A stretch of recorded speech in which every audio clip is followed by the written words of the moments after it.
Now, many people that don't know how to double clutch will be keyboard warriors saying how it's a waste to double clutch in modern vehicles. You don't need to. Believe it or not, you can enjoy driving even a sports car without speeding. Now, I'm not here to tell you that you should never speed. I enjoy a spirited drive just as much as the next guy. However, there are times and places for it, and other times where you simply should not or cannot drive as enthusiastically as you may otherwise like. And today we're talking about 3 tips to enjoy driving without speeding. And the first, and I would say the most important thing, is focusing on the two-way communication you have with the car. So in any car you drive, it will be communicating with you in some way, which can be steering feedback, like in this ND3 Miata, which is actually far improved over the prior gens and is now adding to the experience. It can be the way the chassis and suspension communicates with you, weight transfer. Even though you're not speeding, you can still play with weight transfer at 3/10, 4/10. Keep in mind that speeding is about the net velocity, right? Your acceleration. You can accelerate hard and brake hard underneath the speed limit. You're still not speeding in that case. It can be ways like how the engine tells you how quickly or slowly to shift. These are all forms of communication that the car has with you. And the flip side to that is trying to improve your inputs, trying to become a better driver as well in the process. So the reason I have the pedal cam today is to show you that even when you're driving slowly, puttering around town, and you're not pushing it hard, there is still a time and a place to practice your footwork in a manual transmission vehicle. It's still a place to practice your steering inputs being smooth, regardless of whether it's an automatic or manual vehicle. Your hand positioning, right? 9 and 3. Ideally with your thumbs on the steering wheel, not wrapped around, just for safety. If you ever are in an accident on street or on track, you want to get into the habit of driving like this to protect your hands. So in the US, knowing how to drive stick shift already puts you in about 10% of the population, because 90% of people in the US don't know how to drive stick. But out of those 10%, I would say 90% of them don't know how to drive stick properly. I've met many people that don't know how to rev match. That's probably the most simple, basic thing that you need to know when driving stick, which is you blip the throttle when you go from a higher gear to a lower gear. Just like that. And it should be smooth. If you get into a new vehicle, it may be a little bit rough at the beginning, but you should quickly learn and have each and every rev match be perfectly smooth. And then if you add braking to the equation, so we're coming up to a red light, I'm gonna get on the brakes. To rev match now, I need a heel toe. So I want to keep braking, but to rev match I need to use my heel, or rather the side, the rear lateral aspect of my foot, or rather the posterior lateral aspect of my foot, in order to do that rev match. And then you can do a double clutch like that as well, a double clutch heel toe. So double clutching is when you are getting the gear into neutral, flipping the throttle there, and then shifting again into the next gear. So it happens very fast, and it's to get the input shaft up to the same speed. Now, many people that don't know how to double clutch will be keyboard warriors saying how it's a waste to double clutch in modern vehicles. You don't need to. To which I say, hey man, just pay down your ignorance debt. Learn the skill. Because by matching the input shaft to the gear you're shifting into, to match those speeds, reduces the need for a synchro, right? So that means that you can actually reduce the wear on your synchros, which is not necessarily a good enough reason to double clutch, I understand, because synchros are made to last. But when your car, let's say, doesn't have synchros because it's an older vehicle, maybe you get to drive a friend's car or some other vehicle that's older, not just a truck, right? So big rigs and stuff don't have synchros, but I'm talking about just older, smaller passenger cars as well. Those don't have synchros.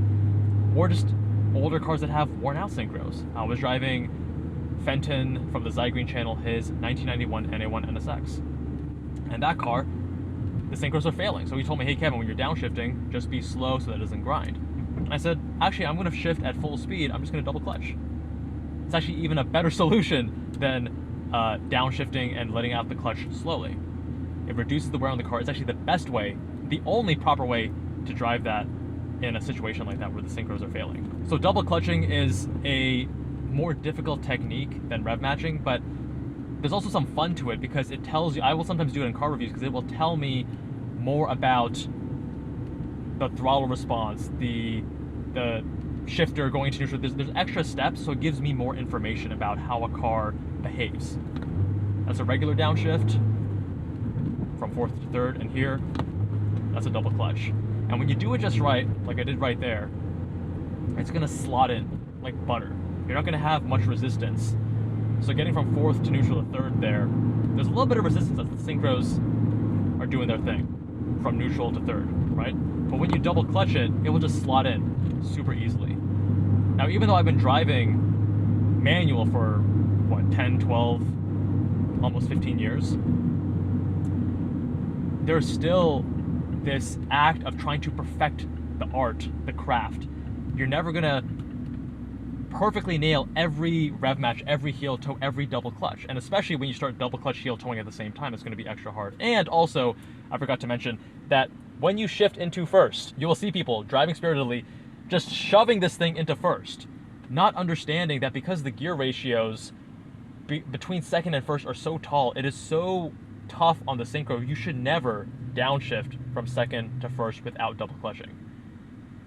In the same way that when you downshift from fourth to third, it's a small gear ratio change, so it's pretty simple. But have you noticed that whenever you shift from third to second in a car, you have to blip the throttle a little bit harder? There's a larger change, a larger magnitude shift in the gear ratios.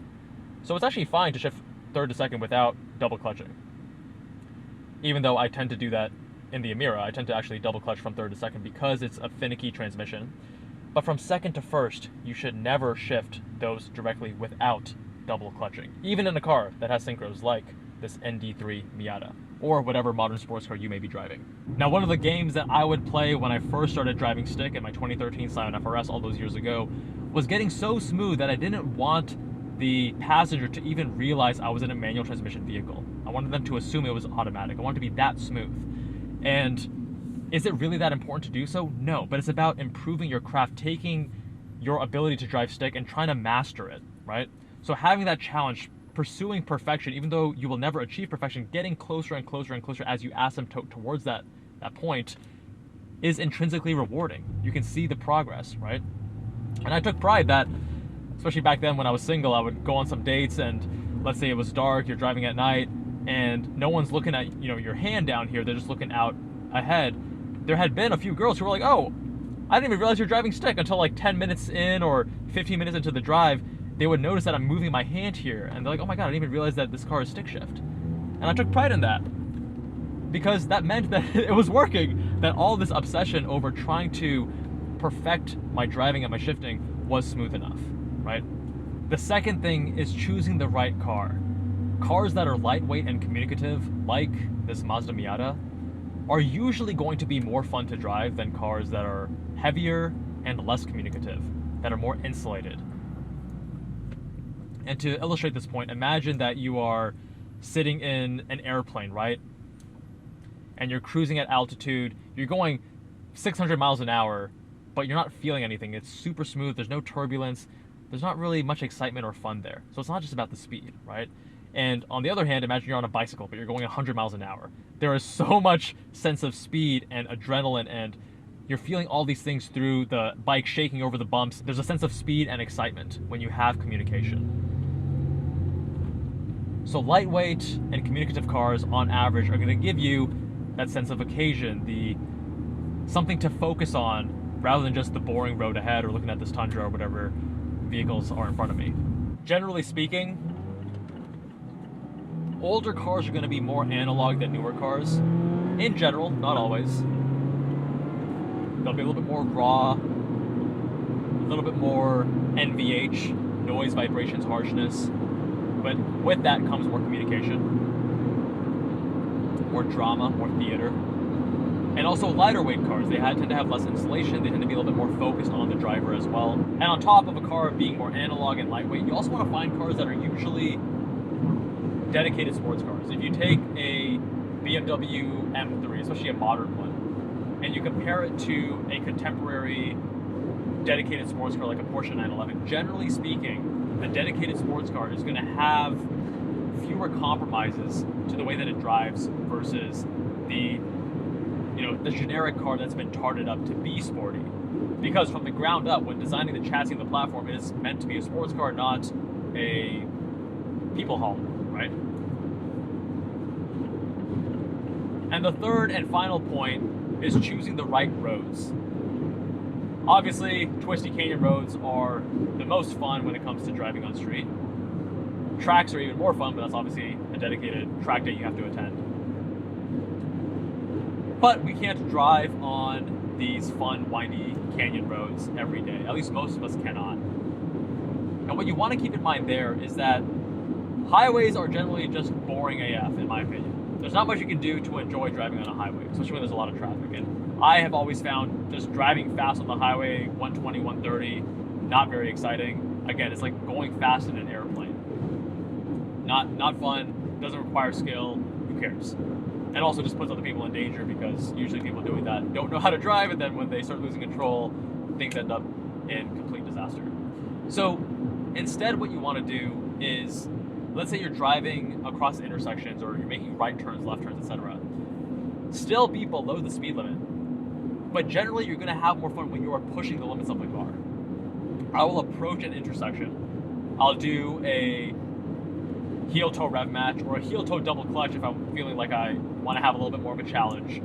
I will play with the weight transfer, and I'm doing this all underneath the speed limit. But I'm playing around with the car such that I'm almost at the limits of the car. And that's the key thing here, is you want to be able to dance with the car even below the speed limit. If you have the experience and skill set to do so. I'm not saying that if you have never done this before, you should just go out and try on a busy intersection on some random day, because you're probably going to get into an accident. What you want to do in those instances is first practice in a parking lot, some big open space where you can understand how to handle understeer and oversteer.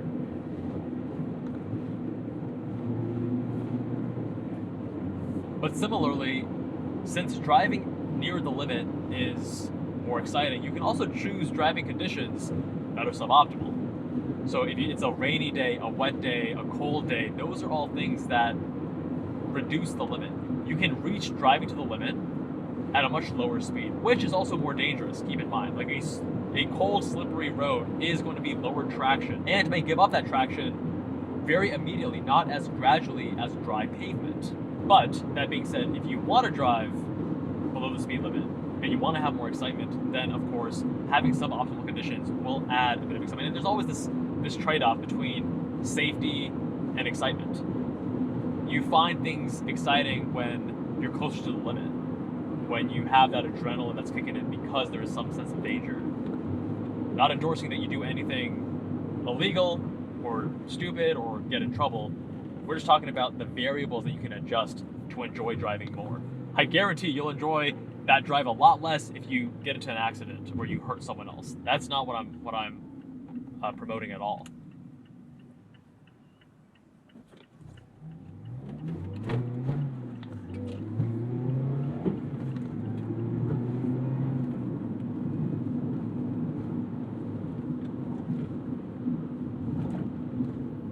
See, even here, I don't need to downshift, but I'm going to heel toe anyways, even though I could just coast in neutral, which is not a good habit because you want to be in gear in case you need to accelerate suddenly.